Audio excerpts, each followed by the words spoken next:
Letter to a Narcissist, Part 5 by Dana Elizabeth. Please take a moment, like, and subscribe before we begin. She literally jumped out of the frying pan and into the fire, as her grandmother used to say. Stanley came back inside, went into the bedroom, and closed the door.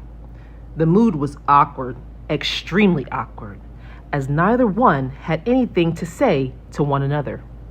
Yes, something was obviously wrong with Stanley, but Tanya was the wrong person to find out, especially at this moment.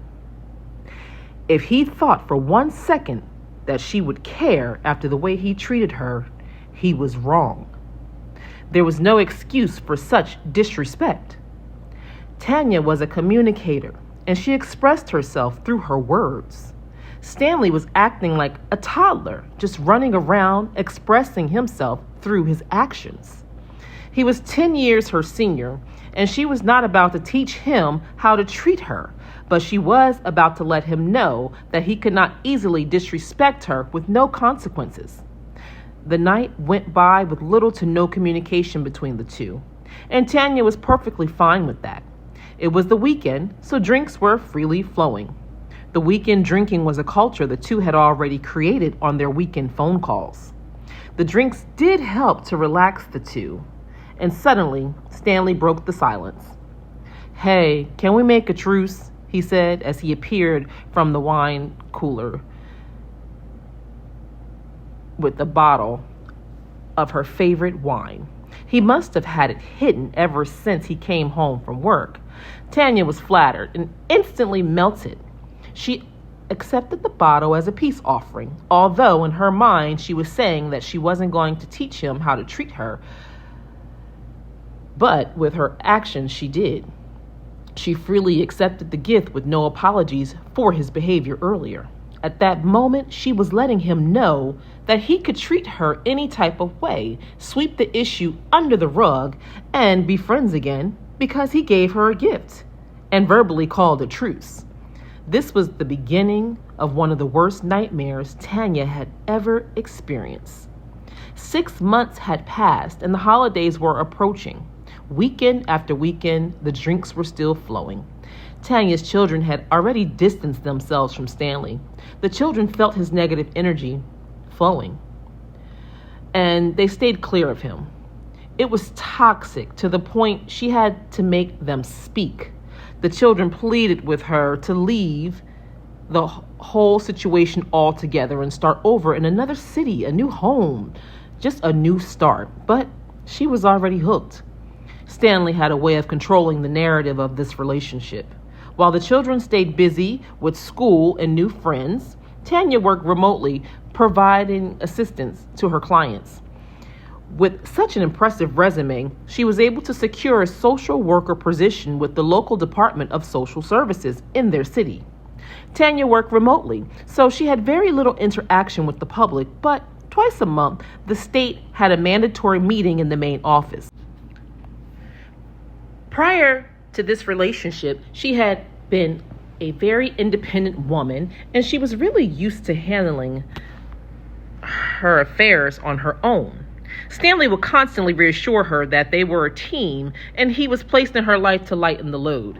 In hindsight, Tanya realized that what she believed was reassurance was actually manipulation.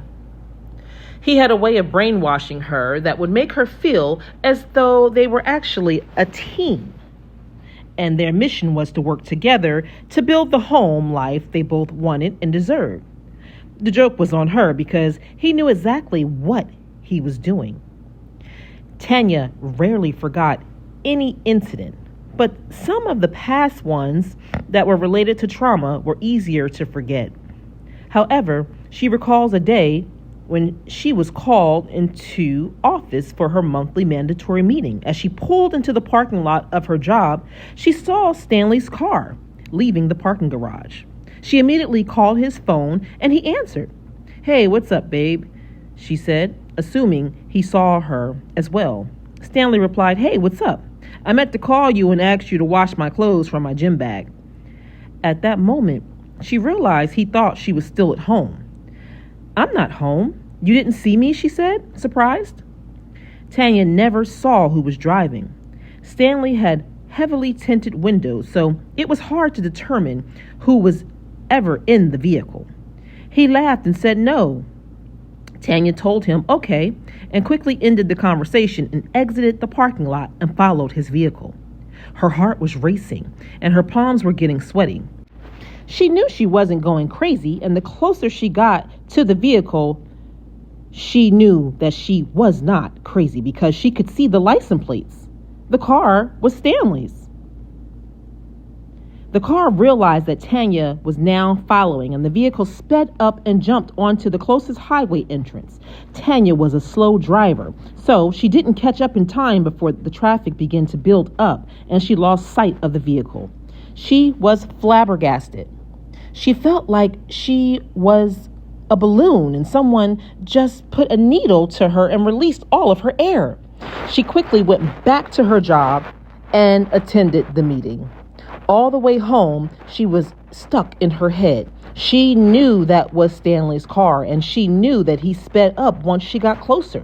The whole scenario was disturbing her peace, and she wanted answers.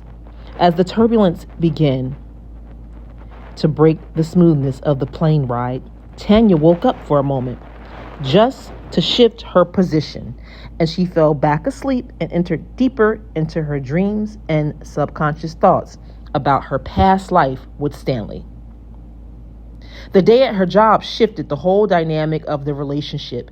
It was from that day she knew that Stanley was a manipulative narcissist who lied and cheated, yet she stayed. The gaslighting was so severe. When she got home that evening, everyone was already home. Of course, no dinner had been prepared because Stanley believed that women should do all the cooking and the cleaning. The fact didn't bother Tanya so much because she was a traditional woman and she was very domesticated. Any other day, she would have been rushing home to get into her kitchen and cook for her family. But that day, the vibe was different.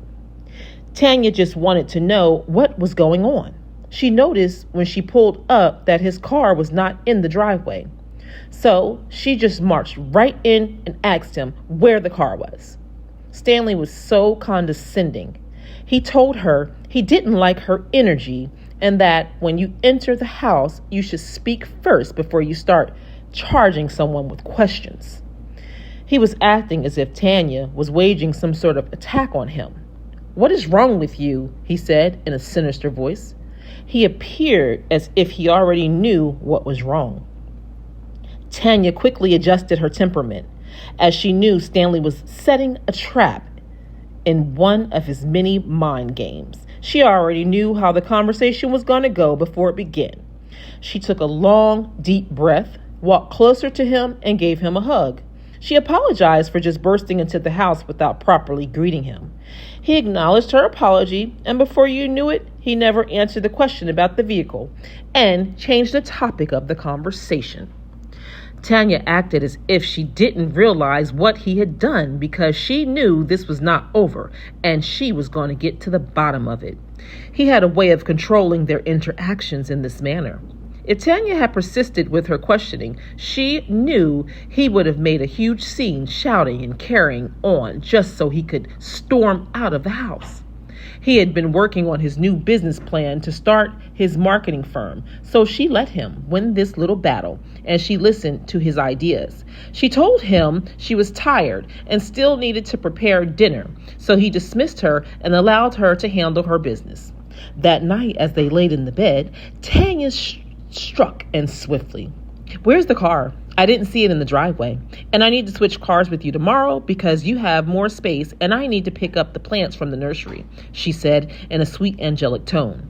Stanley sighed deeply as he knew exactly what was going on. He couldn't run, and she knew he was too tired to fight. "My friend Sean has the car. He took it yesterday to detail it," he said, turning his back to Tanya, becoming avoidant because he didn't want to go any further into the facts of his story, and she knew it. She didn't say one word, but she was puzzled, scratching her head because who was his friend Sean? At this point into the relationship, they had been together for a year and a half, and she never met any friend named Sean. It turned out that Sean was a gay man at her job that Stanley had been seeing off of one of the dating apps. Yes, Stanley was bisexual. Tanya later found out after she badgered him for weeks about Sean, the ghost friend. She even went as far as to put a tracking device on his car. She caught him red-handed picking Sean up from her office one day. Stanley couldn't even deny it. He just went on with his lies that Sean was someone who worked on his car. The whole story sounded crazy and made no sense. She never made a scene at work because she depended on her job. Sean was irrelevant because over the years there were so many Seans and many other women too. Stanley was some type of sex addict and all he did was lie. It became a sick cycle. Tanya found hidden phones and accounts with money she didn't know about.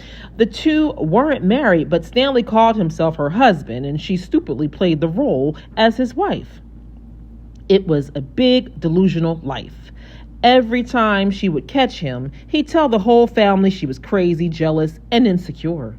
At that particular point in her life, it was becoming hard to defend herself too.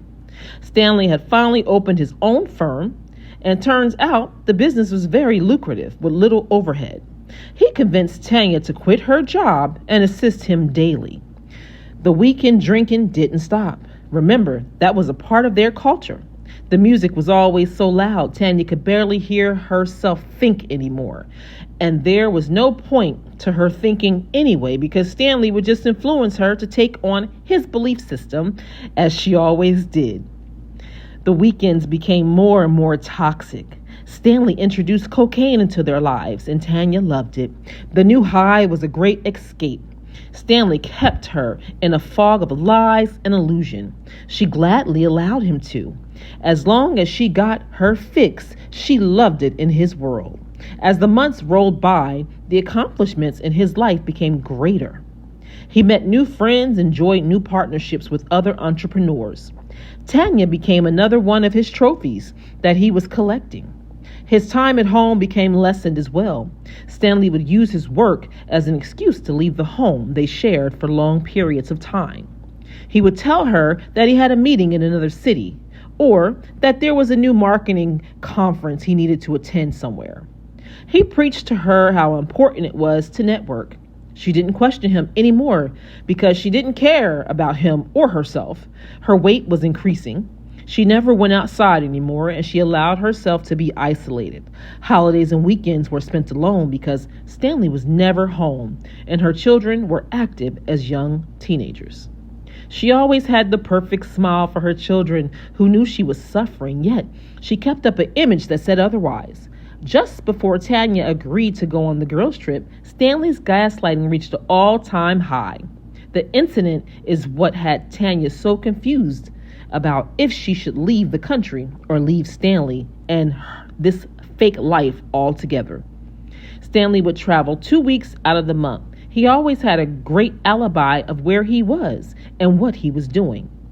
He'd post photos and even upload videos of him interacting with clients in different cities, and it looked so legit to the world and all of his fans. Tanya, on the other hand, was far from a fan of Stanley. In fact, she felt as if she was becoming a nuisance to him. Every time she would call him, he wouldn't answer the phone. He would direct her calls to his voicemail service. He would then reply to her by text message, always appearing to be busy with his life.